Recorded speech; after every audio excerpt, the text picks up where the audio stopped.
I have been using OpenSUSE Tumbleweed for about a year, so it's time for my 1 year review using OpenSUSE Tumbleweed. For context, I have been using Linux. I was introduced to Linux in about 1998, funny enough, with a SUSE disk from the back of a PC magazine. Even more funny, it didn't work, but it was my introduction to Linux and I've pursued it ever since. I have been using Linux exclusively for about 6 years. And this past year, OpenSUSE Tumbleweed on everything I own. This video is going to have both pros and cons, in my opinion, on OpenSUSE Tumbleweed. My previous reviews did not include cons because I wanted to make sure I knew what I was talking about before I included cons. With 1 year under my belt, I'm pretty sure that I know what I'm talking about at this juncture. So the first thing I'm going to talk about is the stability of OpenSUSE Tumbleweed. It is a rolling release, but in my opinion, it is just as stable as any LTS I have ever found. That being said, there are two different standard definitions for stability. The first definition being that it doesn't change. It's on stable ground. It's not moving. It's not doing a whole lot of anything different. That is not OpenSUSE Tumbleweed. The other definition being it never breaks. That is Tumbleweed. After a year, I have still yet, to this day, had an update break my system. If you do, you have snapper rollback. I will talk more about that here shortly. There is snapper rollback to bring your system back to functionality and fix whatever might have gone wrong. The next thing I want to talk about when it comes to Tumbleweed is gaming. Gaming on OpenSUSE Tumbleweed has been my best experience by far, hands down, of any Linux I've used. And that includes, back in the day, Kubuntu, and then Arch, and, well, Manjaro, then Arch, then back to Manjaro. Those are primarily my most recent distros. And Manjaro, I had a very good experience with Manjaro until I broke it. I did that. And then that gave me the excuse to go ahead and try OpenSUSE Tumbleweed, which I'm very glad I did. The games that I play, hopefully this is in the right order of the video, or I'll have to do some serious editing. The games that I play, America's Army Proving Ground.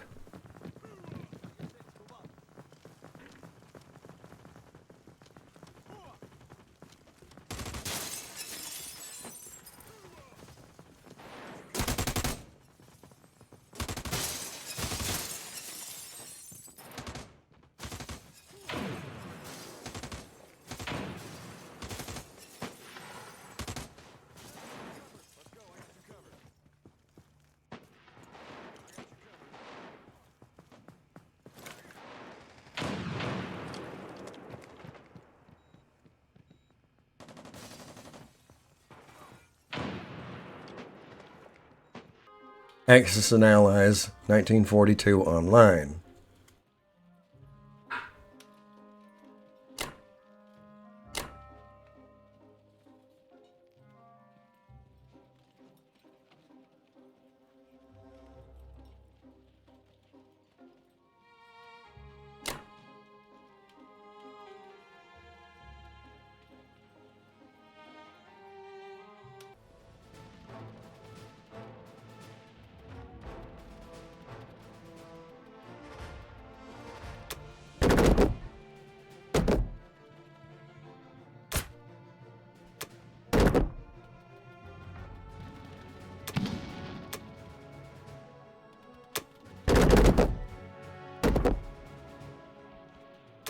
Path of Exile.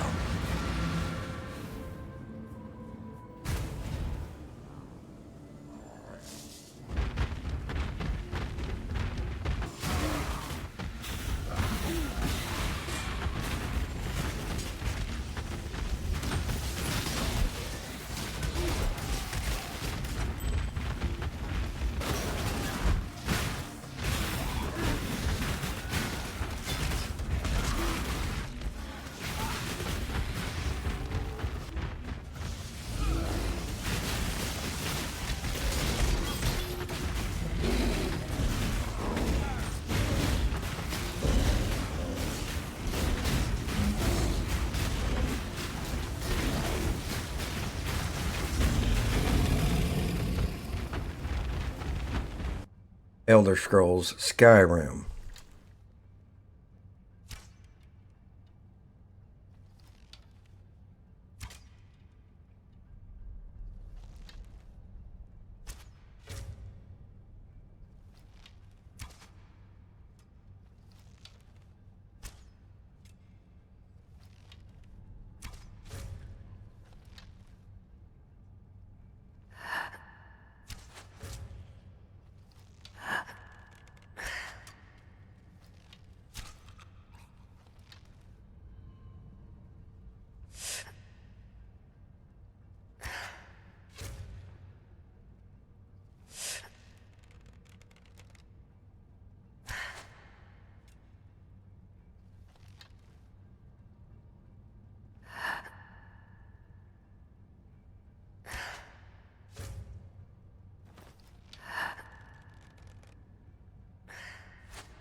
Neverwinter Online.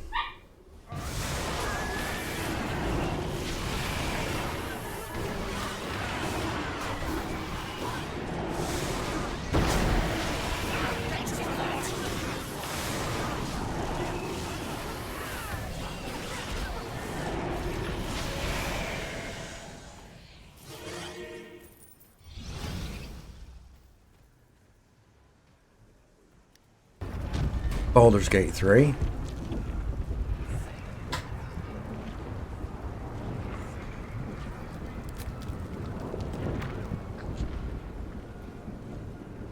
Can't you feel it? We're almost there. Once we ascend, the Netherbrain stem will be in touching distance of the ground, and reclaiming the powers of Karsus himself. I'm ready. Are you? Then I think it's about time we ascended, don't you?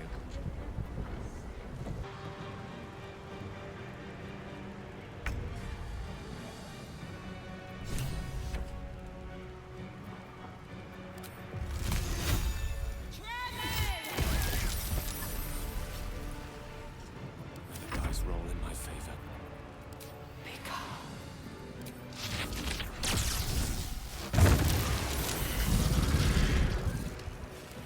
Yes. And last but not least, Magic the Gathering Online. And the reason I'm holding on to Magic the Gathering Online is because I want to talk a little bit more briefly about Magic the Gathering Online.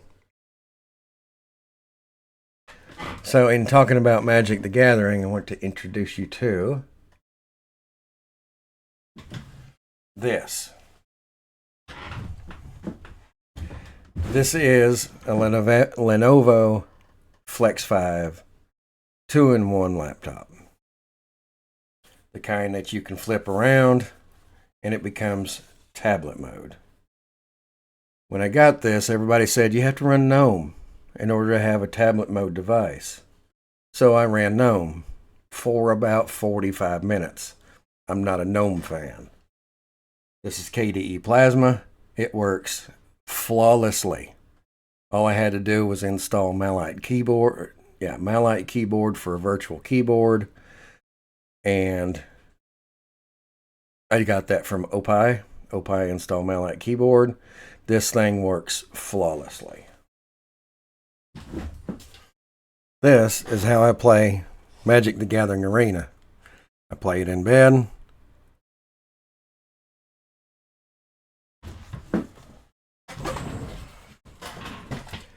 Usually watching TV.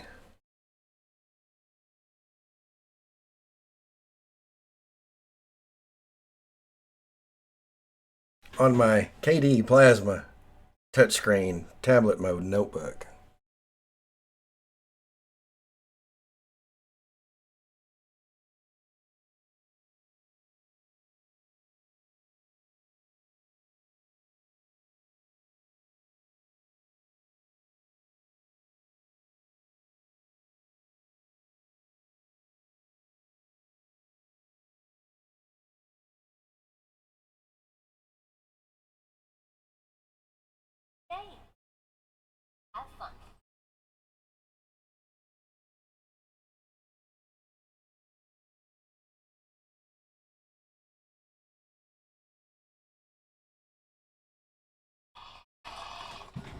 there you have it.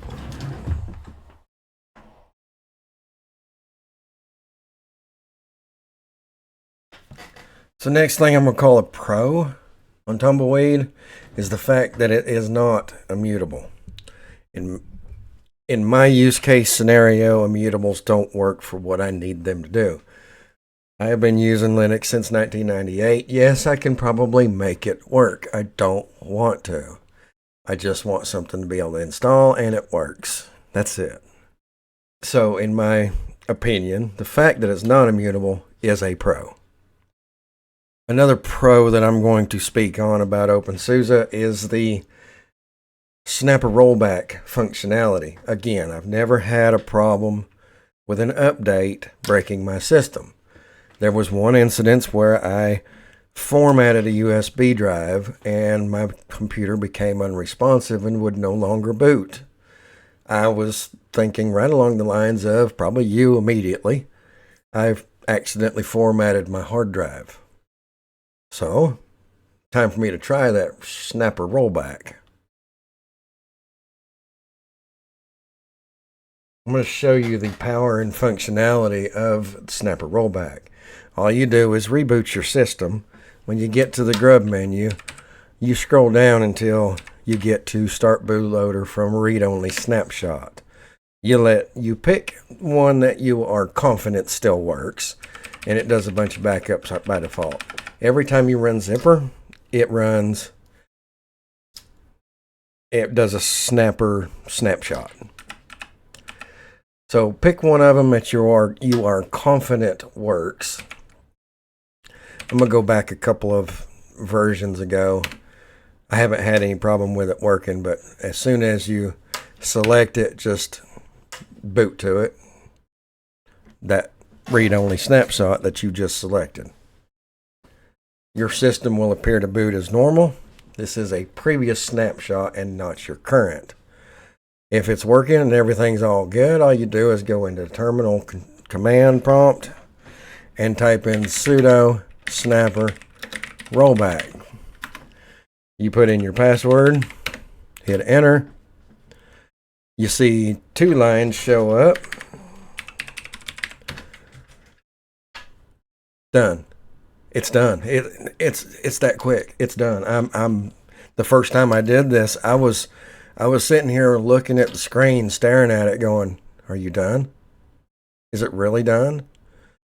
Do I need to go ahead and reboot?" I was stunned because, and you can tell that this is a previous rollback because I went back to a version that was 279 new updates ago.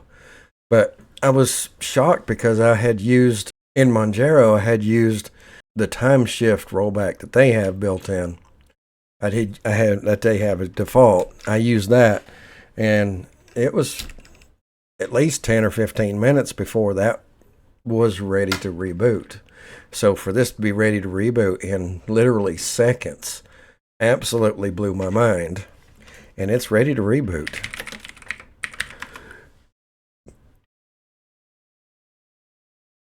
Now you boot as normal, and you're in that previous snapshot ready to update, ready to do whatever you normally do. It's working now. So rollback is definitely an absolute pro. Before I knew a whole lot about OpenSUSE Tumbleweed, coming from other distros, I was under the impression that installing NVIDIA drivers was not easy. And I was absolutely wrong. Installing NVIDIA drivers is a pro, is a positive on OpenSUSE Tumbleweed. All you have to do is make sure you're fully up to date. Once you are fully up to date on your new install, go to YAST.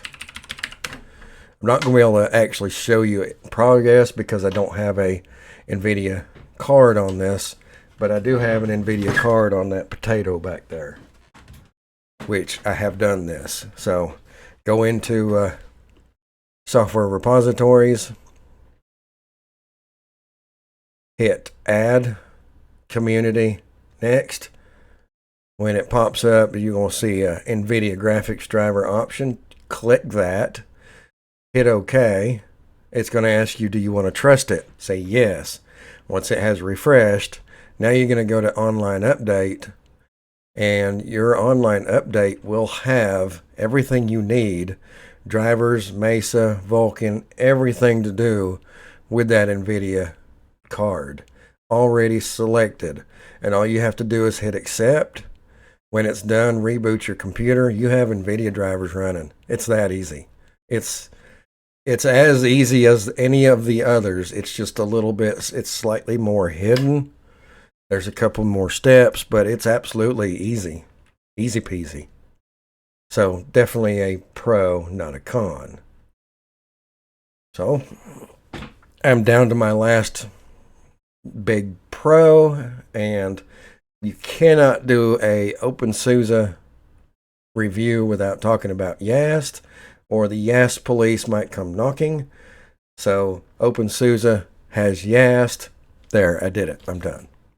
No, I'm kidding. YAST is very functional. It's very useful. It's not very pretty. The benefit to the way it looks, most people complain about how dated and ugly it is. The reason it looks like that on purpose, believe it or not, and it's not because they want it to look ugly, it's because they want it to look the same, whether you're on KDE Plasma, GNOME, Enlightenment, Mate, Cinnamon. It looks the same across anything that you're on. You can even run YAST in a command prompt. It still basically looks and functions the same. That's why YAST looks like that. I consider that a pro. They want it to be, they want it to have the same look and feel no matter what you're on. And I think that's a good idea. I have one more positive pro. This is another absolute pro. Once you've installed OpenSUSE, I'm pretty sure this is Tumbleweed or Leap or any of them. Well, Tumbleweed or Leap. Sudo zipper in OPI. OPI is the installer for Pacman. The Open Build System Package Installer. That's what it says right here. That's very similar to Arch and the AUR. The AUR is the community repository, and you can think of Yay being one of the installers for the AUR, the helper installers. OPI is kind of that. Pacman is kind of the community repository. You can use OPI to install codecs. Once you've installed OPI, do sudo OPI codecs. OPI stands for OBS Package Installer. So you don't have to type OPI install. You just sudo OPI codecs. Sudo OPI Google-Chrome will install Google Chrome. Sudo OPI TeamSpeak will install TeamSpeak, etc. and so forth. So OPI is another pro. It makes everything easy, and one of the cons that I've heard in the past about OpenSUSE is it doesn't have a very big repository of packages. If you add Pacman, the community repo, and you also search on software.opensuse.org, there's nothing that I've searched for that I haven't been able to find.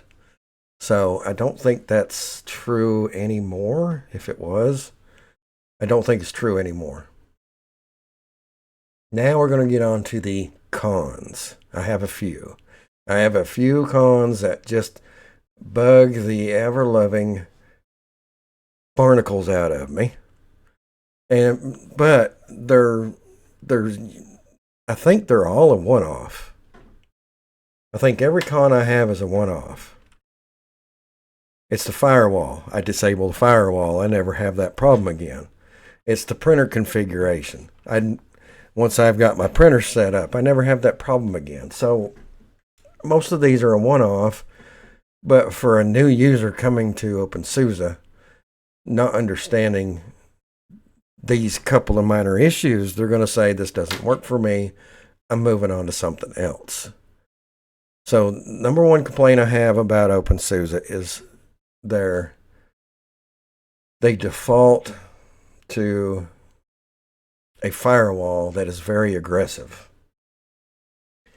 So if you have already installed your system for OpenSUSE and you can't find your network printers inside your house, no matter how hard you try, and you have Wi-Fi printers throughout the house and you've never had a problem connecting them before, it is the firewall.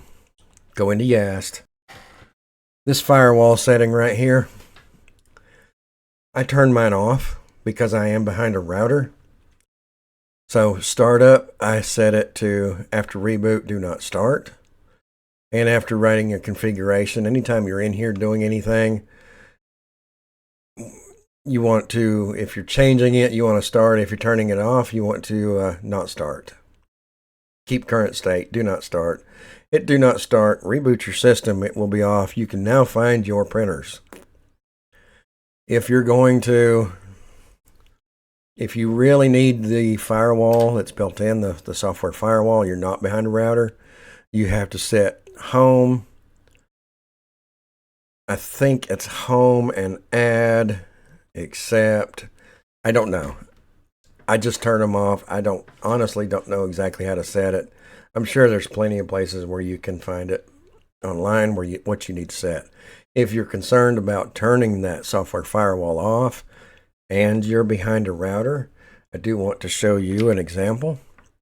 This is my main system. My firewall is turned off. Go to grc.com. Look for Shields Up. Shields Up right there in the front. Do Shields Up test. Okay, right here. Common ports and all service ports. That's what you're looking for.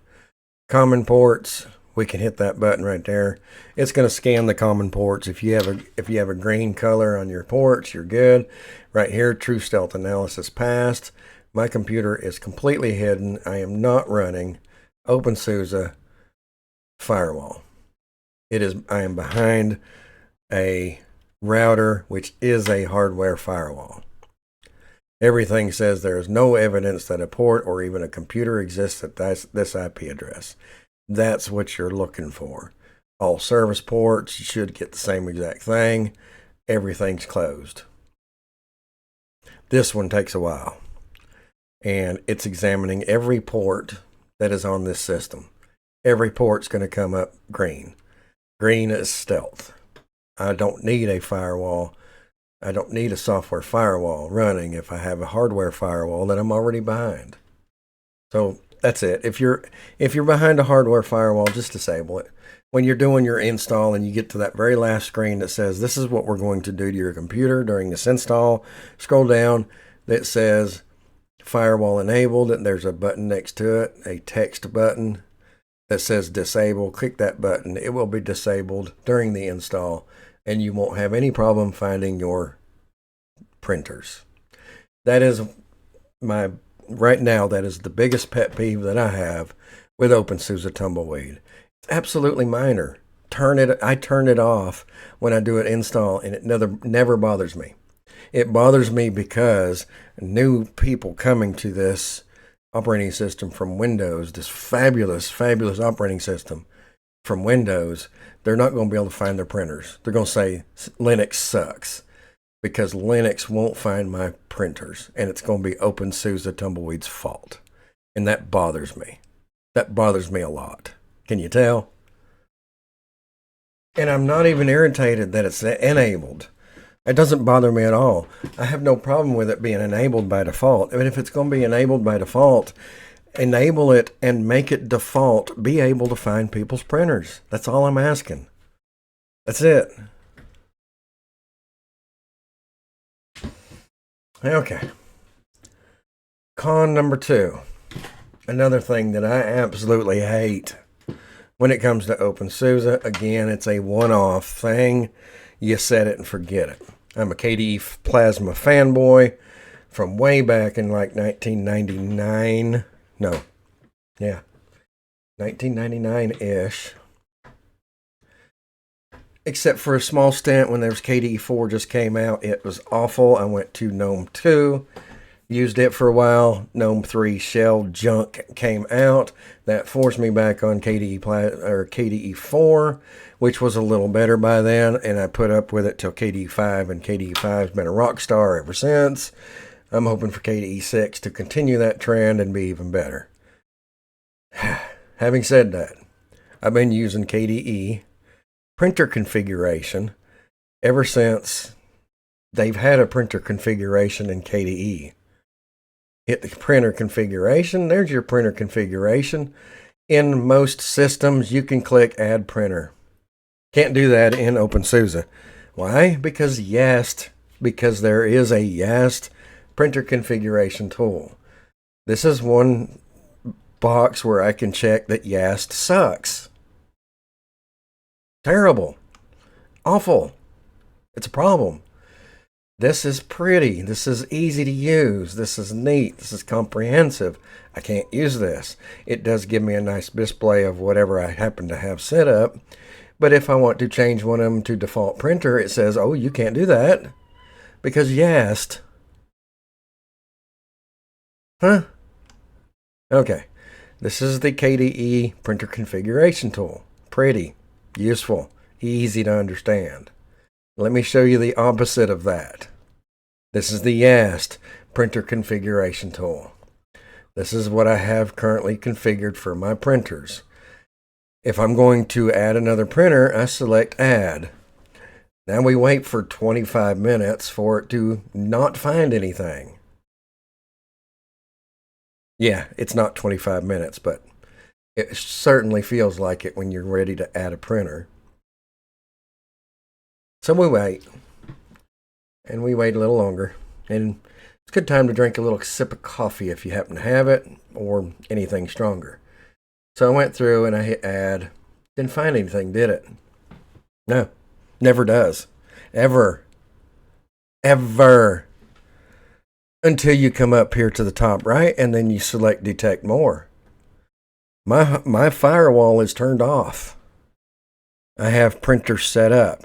The only way you find printers is Detect More. What is that? When I hit Add and it does that long span of time to search, what is it searching for? Why do I have to detect more? What is more?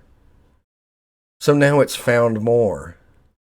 Okay, it's all well and good on this high definition, great big monitor. What if you have a laptop? Huh? Check this out. What if you have a laptop size monitor, which is approximately that, or worse, maybe that.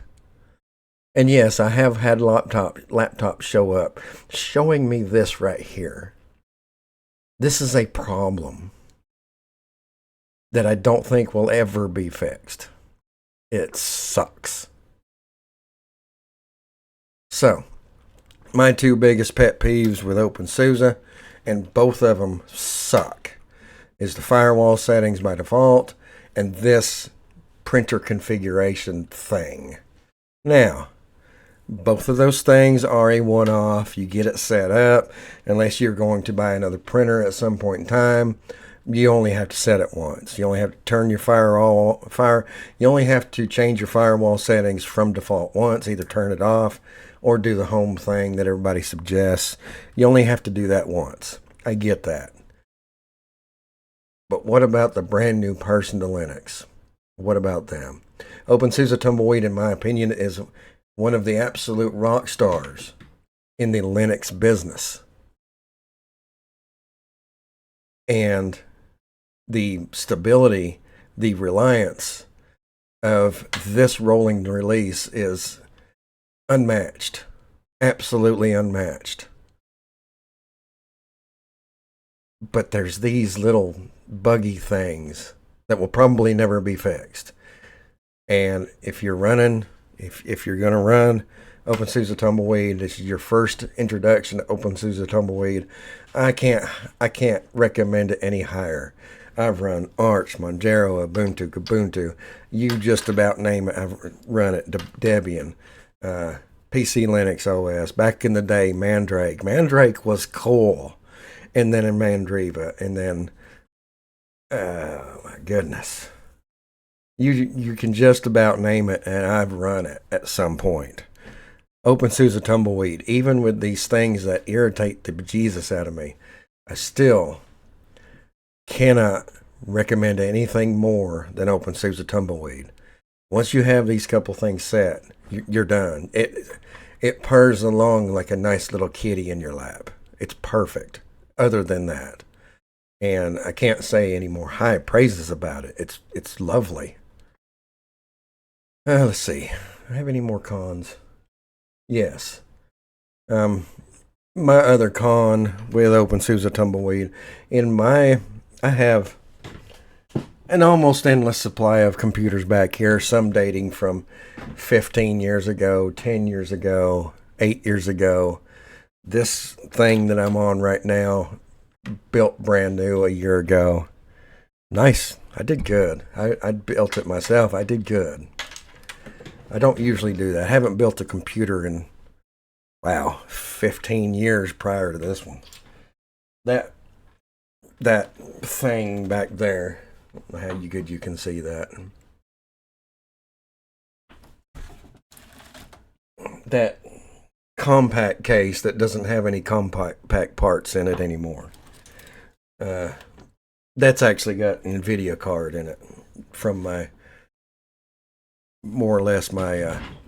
stepson.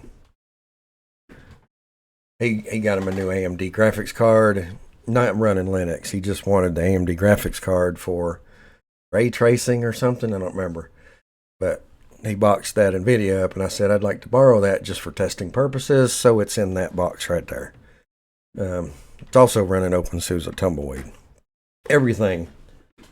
1, 2, 3, 4, 5, 6, 7, 8, 9. Nine computers in this room. They're not all running right now, but they all have OpenSUSE Tumbleweed on them. Anyway, in my experience, I kind of went on a tangent, didn't I? I kind of did. In my experience, the hardware detection or the hardware compatibility, I don't know for sure what it is, on OpenSUSE Tumbleweed is a little more hit and miss than it is with other Linux distros. I showed you my Lenovo Flex 5 running OpenSUSE Tumbleweed, KDE Plasma, beautiful. Everything works. Everything's great. It does everything I need it to do. Virtual keyboard and all. I installed OpenSUSE Tumbleweed on Sweetie's Lenovo Flex 5. It's a different model, but it's still a Lenovo Flex 5 of the same generation. We bought them 2 months apart, I think. If that. Actually, we bought them 2 weeks apart, and something happened to mine that I had to wait a month to get it. They had to send it back from the shipper. I think the shipper broke it. But anyway, we did not get the same model. I've picked out specifically AMD graphics. She didn't care. When I put OpenSUSE Tumbleweed on her Lenovo Flex 5, the audio would not find the audio. The drivers, the hardware, it said no hardware, basically. And I did a LSPCI, and it found it, and I searched for it, and I couldn't find a fix. And she was ready 2 weeks prior to us even getting it, to it being in her hands. So I had a small window of opportunity to get Linux on it. So I went with my backup. Yes, I put Monjero KDE on there. Shh, don't tell nobody. I love KDE. I love Monjero. I love it too. Not as much as Tumbleweed. Monjero is my second pick right now because it's great with hardware. It works good. Just the company behind it's a little shady. That's the only reason I don't really recommend it. The distro itself is really pretty good. And she doesn't do a whole lot of anything wild with it, so it should be pretty stable in her hands for a good time to come. Having said that, OpenSUSE Tumbleweed would not go on that one. Went on mine, but just fine. Last night I installed OpenSUSE Leap 15.5. Now, I'm reading my notes over here. This wasn't last night. I installed, now that I remember, I forgot all about this. I installed OpenSUSE Leap 15.5 on a VM. The same VM you've seen me running twice now in this video, running Tumbleweed. The OpenSUSE Leap 15.5 would not find the audio on that virtual machine. With the same exact setup that OpenSUSE Tumbleweed is running just fine. That makes me wonder, could I have put OpenSUSE Leap on her Lenovo Flex 5 and it had worked just fine? But why? And it probably comes down to kernel, I guess. Probably, because I think 15.5 is still running like, is it still a 5? Kernel 5 something? Seems like it, doesn't it? Anyway, it's probably a kernel issue. I don't know. Now, the only other one that I can really say firsthand with hardware issues is that potato right there. That same potato I've pointed to, I think, 3 or 4 times now in this one video. That one's weird. My son has it. I have an OpenSUSE Tumbleweed USB drive to install on, and it has installed. That one USB drive has installed every computer you see behind me. What did I count? 7, I think. It won't install that potato. I have to do it the old-fashioned way. I had to remember how to burn a disk. It's not on. So that one's not on right now. I had to remember how to burn a disk to install it with a DVD drive. You know how long it's been since I burned a disk? I had to install K3B just to get that computer right there to install OpenSUSE Tumbleweed. Because the USB drive that I used on everything, and I'm sure, absolutely sure, it's more to do with the computer than it is OpenSUSE. But I can take Ventoy, which OpenSUSE does not work on, by the way, FYI, and just so you know, OpenSUSE does not work on Ventoy. In my experience, some people say they have it work just fine. I can take Ventoy and I can install from Ventoy anything else off a USB stick on that computer, and it works. But a dedicated installer on a DVD on a USB for OpenSUSE Tumbleweed will not work on that computer. Tell me why. I have no idea. But it's running Tumbleweed because I installed it with a DVD drive. I don't know. All of that I don't know. But it seems to be that OpenSUSE Tumbleweed is a little bit pickier about what hardware it likes. I can't explain it any other way. That's all I know. But I think I have gone through everything that I have issues with. Everything good. It's still the best. It's still the best I've ever used. If I'm installing Linux on somebody's computer, the first thing I'm going to try, depending on what their use case is, it's either going to be OpenSUSE Leap or Tumbleweed. Get those micros out of here. I'm not a fan. If I need something with an LTS kind of thing, it's going to be Kubuntu right now. Snap problems and all.